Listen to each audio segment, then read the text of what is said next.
त्यांनी जाणून घेतल्या। कोकणात जाण्यासाठी महत्त्वाचा बस डेपो असल्यामुळे पनवेलमध्ये समस्यांचे सध्या आजार आहेत आणि याच पार्श्वभूमीवरती पनवेलला त्यांनी भेट दिली। पनवेल बस डेपो बीओटी तत्वावरती उभा करण्याचं काम देऊनही 6 वर्ष डेपोचं काम रखडलेलं आहे, त्यामुळे मंत्र्यांकडनं या संदर्भात नाराजी आहे।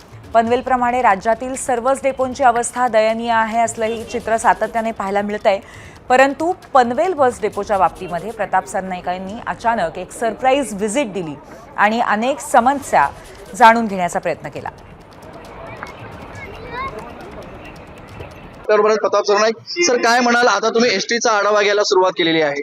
पनवेल टू खोपोली आता एसटीने प्रवास करतोय, त्यामुळे त्या प्रवासादरम्यान पण सर्वसामान्य प्रवाशांना काय समस्यांना सामोरं जावं लागतं, त्यांना काय सुविधा भविष्यामध्ये हव्या आहेत, एसटी महामंडळाकडनं त्यांना काय अपेक्षा आहेत याची जाणीव करून घेणार आहे। प्रामुख्यानं सगळीकडे फिरताना मी एक गोष्ट फार प्रकर्षानं माझ्या लक्षात आली की बेसिक जी सुविधा आहे म्हणजे प्रसाधन गृह, पिण्याचं पाणी किंवा कर्मचाऱ्यांना आंघोळीसाठी गरम पाणी, ह्या सुविधांवर मी जास्त लक्ष केंद्रित करतोय। कारण मला आठवत आहे की शिवसेना प्रमुख आदरणीय बाळासाहेब ठाकरे स्वच्छता अभियान चालू केलं होतं एकनाथ शिंदे साहेबांनी, त्याला सुरुवातीला खूप चांगला रिस्पॉन्स मिळाला।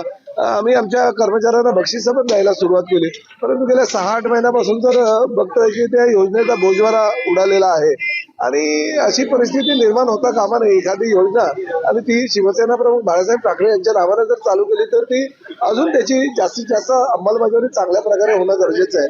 ती होत असताना दिसत नाहीये।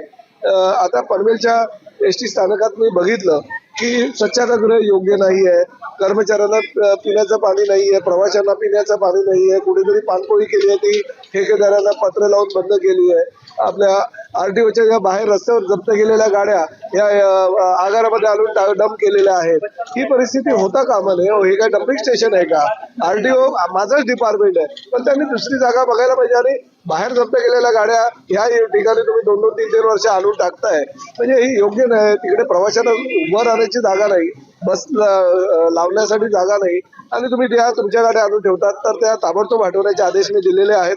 स्वच्छतेला प्राधान्य देऊन महिनाभराच्या आत स्वच्छतागृह कशी चांगले करता येईल आणि थंड पाणी पिण्यासाठी आणि आंघोळीसाठी गरम पाणी कर्मचाऱ्यांना कसं मिळेल या सुविधा देण्याचं आश्वासन मला आगामी व्यवस्थापकाने दिलेलं आहे। एबीपी माझा, उघडा डोळे बघा नीट।